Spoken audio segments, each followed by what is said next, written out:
ಬಾಯಿ ಚಪ್ಪರಿಸಿಕೊಂಡು ತಿನ್ನುವವರೇ ಎಚ್ಚರ ಎಚ್ಚರ.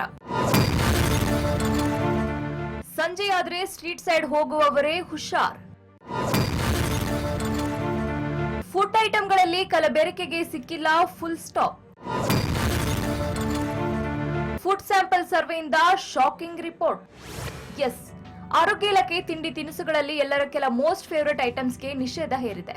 ಬೆಂಗಳೂರಿನಲ್ಲಿ ಗೋಬಿ ಕಬಾಬ್ಗೆ ಹಾಕುವ ಕಲರ್ ಕೆಮಿಕಲ್ ಅನ್ನ ಬ್ಯಾನ್ ಮಾಡಲಾಗಿದೆ.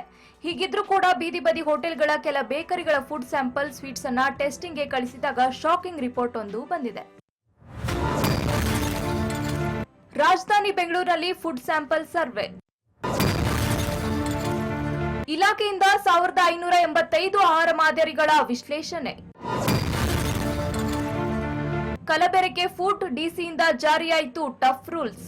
ಹೌದು, ಕಳೆದ 3 ತಿಂಗಳಲ್ಲಿ ಬೆಂಗಳೂರು ನಗರ ವ್ಯಾಪ್ತಿಯಲ್ಲಿ 1585 ಸರ್ವೆ ಆಹಾರ ಮಾದರಿಗಳನ್ನ ಮತ್ತು 451 ಕಾನೂನಾತ್ಮಕ ಆಹಾರ ಮಾದರಿಗಳನ್ನ ವಿಶ್ಲೇಷಣೆಗೆ ಒಳಪಡಿಸಲಾಗಿದೆ. ಇದರಲ್ಲಿ 24 ವೆರೈಟಿ ಸ್ಯಾಂಪಲ್ ಆಹಾರಗಳು ಕೆಳದರ್ಜೆ ಆಹಾರ ಅಂತ ಪ್ರಯೋಗಾಲಯ ವರದಿ ನೀಡಿದೆ. ಶಾಕಿಂಗ್ ಅಂದ್ರೆ 12 ಆಹಾರ ಮಾದರಿಗಳು ಅಸುರಕ್ಷಿತ ಎಂದು ವರದಿ ಬಂದಿದ್ದು, ಬೆಂಗಳೂರು ಜಿಲ್ಲಾಧಿಕಾರಿ ವರದಿ ತರಿಸಿಕೊಂಡಿದ್ದಾರೆ.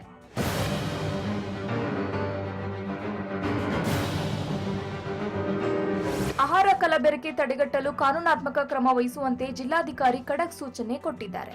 ಆರೋಗ್ಯ ಕಾಪಾಡಿಕೊಳ್ಳಲು ಹಾಗೂ ಆಹಾರ ಕಲಬೆರಕೆಯನ್ನ ತಡೆಗಟ್ಟಲು ಕಾನೂನಾತ್ಮಕವಾಗಿ ಕ್ರಮ ವಹಿಸಬೇಕು ಎಂದು ಆಹಾರ ಸುರಕ್ಷತೆ ಮತ್ತು ಗುಣಮಟ್ಟ ಇಲಾಖೆಗೆ ಸೂಚಿಸಿದ್ದಾರೆ.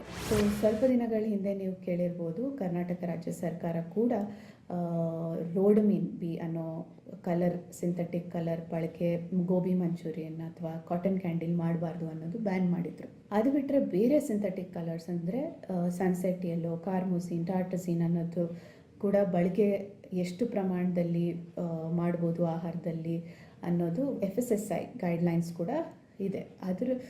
ಅದ್ರ ಪ್ರಕಾರ ನಾವು ಲೇಬಲ್ ಆಗಿರುವಂಥ ಪದಾರ್ಥದಲ್ಲಿ ಎಷ್ಟು ಮಟ್ಟಿಗೆ ಬಳಕೆ ಆಗಿದೆ, ಅದು ಸೇಫ್ ಲಿಮಿಟಲ್ಲಿ ಇದೆಯಾ ಇಲ್ವಾ ಅಂತ ಚೆಕ್ ಮಾಡಿ ತೊಗೊಳ್ಬೋದೇ ಹೊರತು ಈ ಕಲರ್ಗಳ ಬಳಕೆ, ಸಿಂಥೆಟಿಕ್ ಕಲರ್ಗಳ ಬಳಕೆ ಸಪ್ರೇಟಾಗಿ ಅದನ್ನು ನಾವು ಸ್ವೀಟ್ಸ್ಗಳ ಮೂಲಕ ಅಥವಾ ಕೇಕ್ಗಳ ಮೂಲಕ ಮತ್ತು fried items, milk shake, juices ಇದರಲ್ಲೆಲ್ಲ ಬಳಕೆ ಮಾಡಿದಾಗ ಅದು ಪ್ರಮಾಣ ಎಷ್ಟು ಪ್ರಮಾಣದಲ್ಲಿ ಮಾಡಿದ್ದಾರೆ ಅನ್ನೋದು ನಮಗೆ ಗೊತ್ತಾಗೋದಿಲ್ಲ. ಕೆಲವರು ಅದನ್ನು ಜಾಸ್ತಿಯಾಗಿ ಬಳಕೆ ಮಾಡ್ಬೋದು. ಒಟ್ಟಿನಲ್ಲಿ ಡೇಂಜರಸ್ ಕೆಮಿಕಲ್ ಕಲರ್ ಬಳಕೆ ಬ್ಯಾನ್ ಮಾಡಿದ್ರೂ ಕೂಡ ಶುಚಿತ್ವ ಕಾಪಾಡಿಕೊಳ್ಳದ ವ್ಯಾಪಾರಿಗಳ ವಿರುದ್ಧ ಶಿಸ್ತು ಕ್ರಮ ಜರುಗಿಸುವಂತೆ ಅಧಿಕಾರಿಗಳಿಗೆ ಸೂಚಿಸಿದ್ದಾರೆ.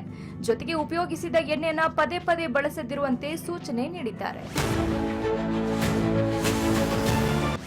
Harshita Patil, metro bureau, Raj news, Bengaluru.